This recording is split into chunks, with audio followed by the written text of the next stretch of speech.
அஸ்ஸலாமு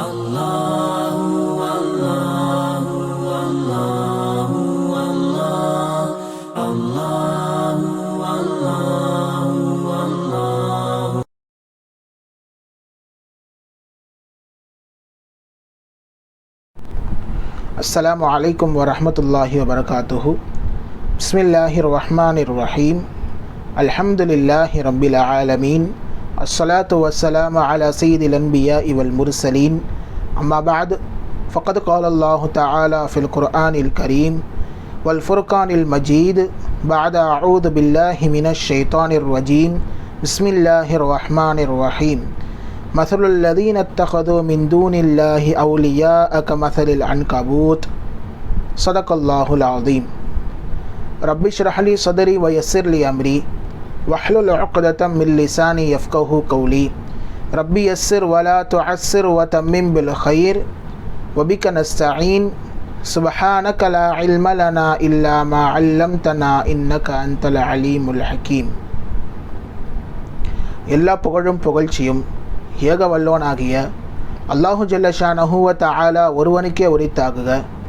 கண்மணி நாயகம் முஹம்மது ரசூலுல்லாஹ் ஸல்லல்லாஹு அலைஹி வஸல்லம் அவர்களின் மீதும் அன்னாரது அடிச்சுவடுகளை அப்படியே பின்பற்றி நடந்த சத்திய சஹாபாக்கள், தாபிஈன்கள், தபஉ தாபிஈன்கள், ஹுஃபால்கள், ஷுஹதாக்கள், நல்லோர்கள், பெரியோர்கள் என இந்த உம்மத்தினர்களாகிய நம் அனைவரின் மீதும் எல்லாம் வல்ல அல்லாஹ்வின் நல்லருள் என்றென்றும் நிறைவாக உண்டாவதாக. ஆமீன். சங்கை பொருந்திய ரமலான் மாதத்தினுடைய 6வது நாள் இது.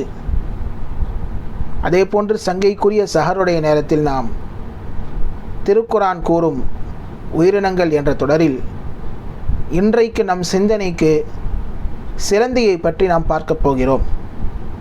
சிலந்தியை பற்றி குர்ஆனில் என்ன வருகிறது, எதற்காக வேண்டி அல்லாஹு தஆலா சிலந்தியை குறிப்பிடுகிறான், சிலந்தி எப்படிப்பட்ட ஒரு உயிரினம், அது அந்த சிலந்தியால் என்னென்ன பயன்கள் இருக்கின்றது என்பதை நாம் இங்கே தொடர்ந்து பார்க்கவிருக்கின்றோம். கணித்திற்குரிய அல்லாஹு தஆலா திருக்குரானிலே சூரத்துல் அன்கபூத் என்ற ஒரு சூறாவை இறக்கி வைத்திருக்கின்றான். அதாவது அன்கபூத் என்று சொன்னால் சிலந்தி என்று அர்த்தம் அரபியில். சிலந்தி பெயரிலேயே ஒரு அத்தியாயத்தையே அல்லாஹு தஆலா இங்கே இறக்கி வைத்திருக்கின்றான். சரி, எதற்காக வேண்டி சிலந்தியை உதாரணமாக சொல்கிறான் என்று சொன்னால், இது காஃபிர்களுக்கு ஒரு உதாரணமாக அல்லாஹு தஆலா சொல்கிறான். அதாவது காஃபிர்கள் வணங்கக்கூடிய அந்த தெய்வங்களுக்கு ஒரு உதாரணமாக, ஒரு உவமையாக அல்லாஹு தஆலா சொல்கிறான். குர்ஆனில் வருகிறது, மஸ்லுல் லதீன தஹது மின் தூனில்லாஹி அவுலியா கமஸலில் அன்கபூத். அல்லாஹ் அல்லாதவர்களை யார் உற்ற நேசராக எடுத்துக்கொள்கின்றார்களோ, யார் தெய்வங்களாக எடுத்துக்கொள்கின்றார்களோ அவர்களுக்கு உதாரணம் கமஸலில் அன்கபூத், சிலந்தியை போன்று என்று சொல்லி அல்லாஹு தஆலா சொல்கிறார்.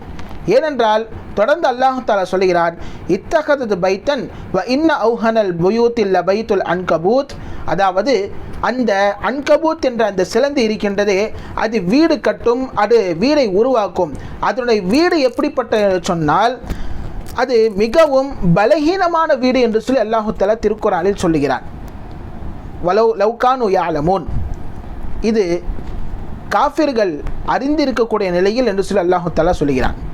அதாவது எப்படி என்றால், காஃபிர்களுக்கு அவர்களுக்கு தெரியும், இந்த சிலைகள் நமக்கு எந்த விதமான பயன்களும் தராது, நாம் வணங்கக்கூடிய தெய்வங்கள், நாம் வணங்கக்கூடிய கடவுள்கள் எந்த விதமான பலனும் தராது, அதன் மீது ஒரு ஈயை உட்கார வைத்தாலும், அதன் மீது ஈ உட்கார்ந்தாலும் அதற்கு விரட்டுவதற்கு கூட சக்தி இல்லை என்று சொல்லி காஃபிர்களுக்கு நன்றாகவே தெரியும். தெரிந்திருந்தும் கூட அவர்கள் தங்கள் தெய்வங்களை வணங்குகிறார்கள். அவர்களுடைய வணக்கம் எப்படிப்பட்ட என்று சொன்னால், அது அன்கபூத்தை போல, அது சிலந்தியை போல. அது எப்படி அதனுடைய வீடு எப்படி பலகீனமான வீடோ, அதாவது வாயால் ஊதினாலும் அந்த தூசிகள் பறந்துவிடும். ஃபூ என்று ஊதிவிட்டால் அதனுடைய வீடு கலைந்துவிடும். காற்று அடித்து விட்டால் அதனுடைய வீடு கலைந்துவிடும். அல்லது நாம் ஏதாவது குச்சியை வைத்து லேசாக அதை நாம் சொராண்டு விட்டாலும் கூட அதனுடைய வீடு கலைந்துவிடும். அதே போன்றுதான் அவர்களுடைய கடவுள்களும் என்று சொல்லி அல்லாஹு தஆலா திருக்குர்ஆனில் சொல்லுகிறான். ஆனால் முஃமின்களுடைய எண்ணம் அப்படி அல்ல, முஸ்லிம்கள் அப்படி அல்ல. மாறாக முஸ்லிம்கள் பலமானவர்கள். ஏனென்றால் முஸ்லிம்கள் அல்லாஹை வணங்கக்கூடியவர்கள் என்று சொல்லி திருக்குர்ஆனில் அல்லாஹு தஆலா சொல்லுகிறான். ஆக பலகீனமான வீட்டிற்கு உதாரணமாக அல்லாஹு தாலா இந்த சிலந்தியினுடைய வீட்டை சிலந்தி கட்டக்கூடிய அந்த வலையை அல்லாஹு தாலா இங்கே சொல்லி காட்டுகிறார். சரி, சிலந்தியின் வடிவம் அது எப்படி இருக்கும் என்று சொல்லி நாம் பார்த்தால், அதனுடைய கண்கள் பெரியதாகவும் அது 8 கால்கள் உடையதாகவும், அதனுடைய உணவு ஈயைத்தான் உண்ணும். ஈ அதனுடைய உணவாக அல்லாஹு தஆலா ஆக்கி வைத்திருக்கின்றான். ஈ இருக்கின்றதே அது பேராசை பிடித்தது. ஆனால் இந்த சிலந்தி இருக்கின்றதே பேராசை இல்லாமல் ஒரு ஈ கிடைத்தாலும் சாப்பிடுவதற்கு போதும் என்ற மனதோடு அதை ஏற்றுக்கொள்ளும் என்று ஹயாத்துல் ஹயவானில் இங்கே எழுதியிருக்கின்றார்கள். அது மட்டுமல்ல, இன்னும் ஒரு சில சிலந்திகள் வலைகளை பின்னாது, மாறாக பூமியை தோண்டி பூமிக்குள்ளே புதைத்து பூமிக்குள்ளே தனது வீட்டை ஆக்கிக்கொள்ளும் என்று சொல்லி ஹயாத்துல் ஹயவானில் எழுதியிருக்கின்றார்கள். பிறந்த சிலந்தி குட்டியை பொறுத்த வரைக்கும் அது ஒரு சின்ன புழுவாகத்தான் இருக்கும். 3 நாட்கள் கழித்து தான் அதற்கு அல்லாஹு தாலா முழுமையான சிலந்தியின் உருவத்தையே கொடுக்குகிறான். இதில் ஒரு ஆச்சரியமான விஷயம் என்னவென்று தெரியுமா? அந்த சிலந்திக்கு தாயோ தந்தையோ என்ன செய்ய மாட்டார்கள், கற்றுக் கொடுக்க மாட்டார்கள். இப்படிதான் வலை பின்ன வேண்டும் என்று சொல்லி கற்றுக் கொடுக்க மாட்டார்கள்.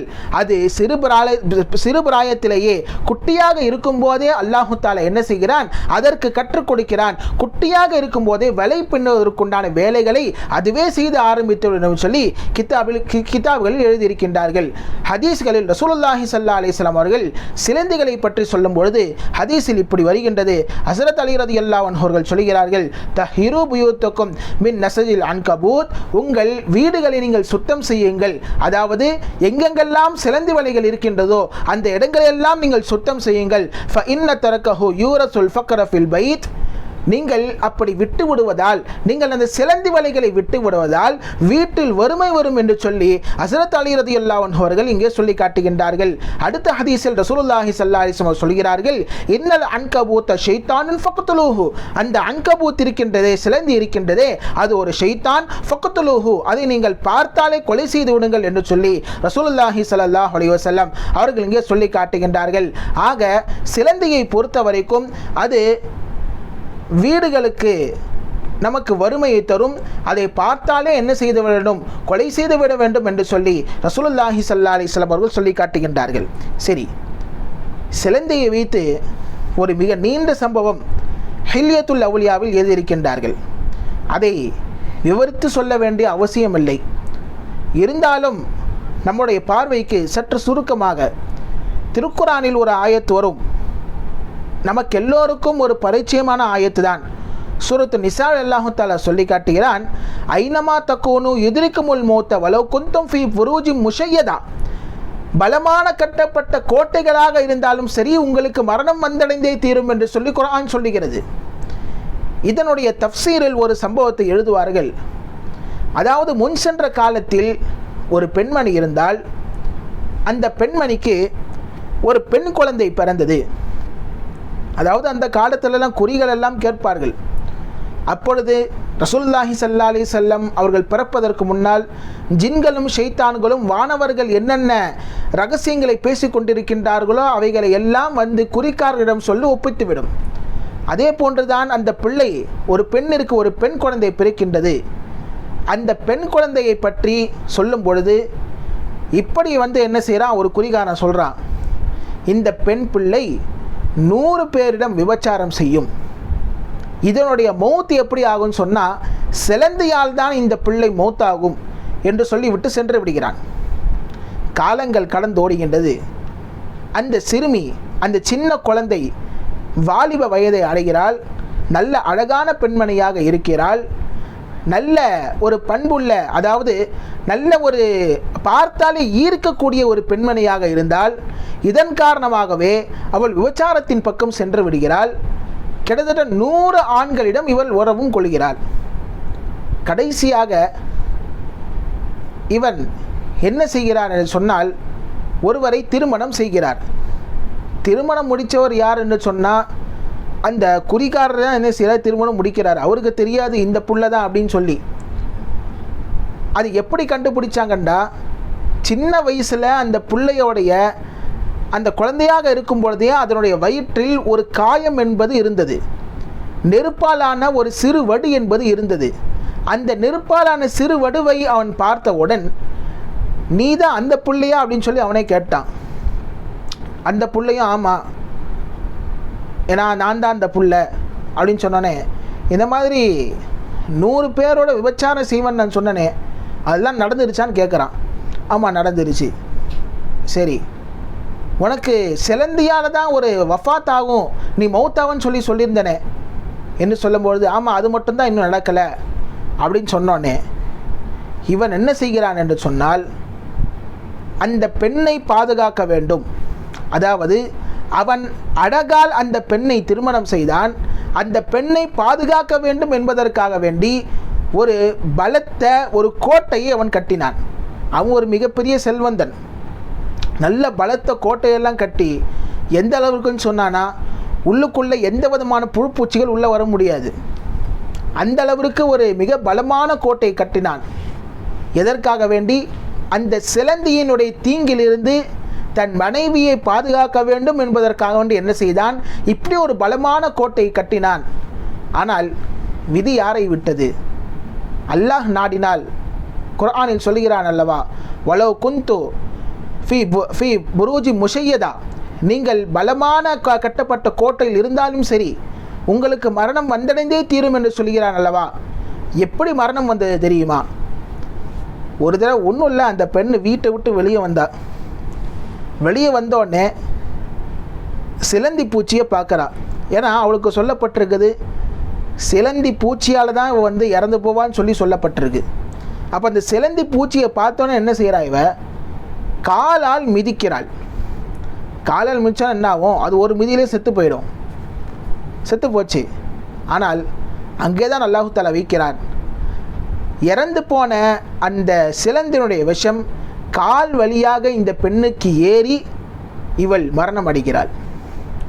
இப்படி தான் அல்லாஹ் தஆலா என்ன செய்வான் என்று சொன்னால், நாம் என்னதான் பலமாக கட்டப்பட்ட கோட்டையில் இருந்தாலும் சரி நமக்கு மரணத்தை அல்லாஹ் தஆலா கண்டிப்பாக கொடுப்பான் என்று சொல்லி இந்த ஒரு சம்பவம் நமக்கு இங்கே சொல்லி காட்டுகின்றது. அடுத்தபடியாக சிலந்தி வலையை பொறுத்த வரைக்கும் ஒரு சில மருத்துவ குணங்களும் அங்கே அல்லாஹ் தஆலா வைத்திருக்கின்றான். சிலந்தி வலை எப்படிப்பட்டது என்று சொன்னால், நமக்கு ஏதாவது புதிதாக ஒரு காயம் ஏற்பட்டு விட்டது, அதாவது இப்போ தான் ஒருத்தருக்கு காயம் ஏற்பட்டிருக்கு அப்படின்னு சொன்னால், அந்த காயத்துடைய மேற்பரப்பில் சிலந்தியோடைய அந்த வலையை நாம் வைத்தால் இரத்த ஓட்டம் என்பது நின்றுவிடும். அதற்கு மேலே அந்த சிலந்தியோடைய வலையை வைத்தால் இன்னும் அந்த காயம் என்ன செய்யாது, நமது உடலுக்கு எந்த விதமான ஒரு வீக்கத்தையும் தராது என்று சொல்லி கிதாபில் எழுதியிருக்கின்றார்கள். அது மட்டுமல்ல, கரை படிந்த வெள்ளி என்ன செஞ்சிருக்கு? கரை படிந்திருக்கின்றது. அந்த கரை படிந்த வெள்ளியை சுத்தம் செய்வதற்காக வேண்டி கொஞ்சம் போல இந்த சிலந்தியோடைய வலையை எடுத்து நாம் தேய்த்து சுத்தம் செய்தால் கரை படைந்த வெள்ளி பளபளப்பாக ஆகிவிடும் என்று சொல்லி கிதாபுகளில் இங்கே எழுதியிருக்கின்றார்கள். ஆக இப்படி சிலந்திகளை பற்றி பலவிதமான பலன்கள் இங்கே குறிப்பிடப்பட்டிருக்கின்றன.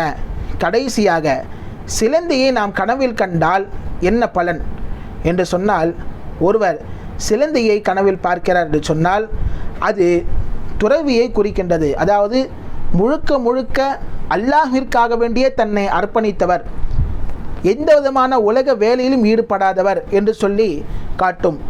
அது மட்டுமல்ல, இன்னும் ஒரு ரிவாயத்தில் இப்படி வந்திருக்கின்றது, சிலந்தையை பார்த்தால் இம்ராத்துன் மல்ஊனத்துன், சபிக்கப்பட்ட பெண்ணை குறிக்கும். அது மட்டுமல்ல, தஹ்ஜுரு ஃபிராஷ சௌஜிஹா, அவள் என்ன செய்வாள் என்று சொன்னால் தனது கணவனையே என்ன செய்வாள், படுக்கை விட்டும் தவிர்த்து விடுவாள். அப்போ அவள் சபிக்கப்பட்ட பெண் என்பதை குறிக்கும் என்பதாக கிதாபுகளில் எழுதியிருக்கின்றார்கள்.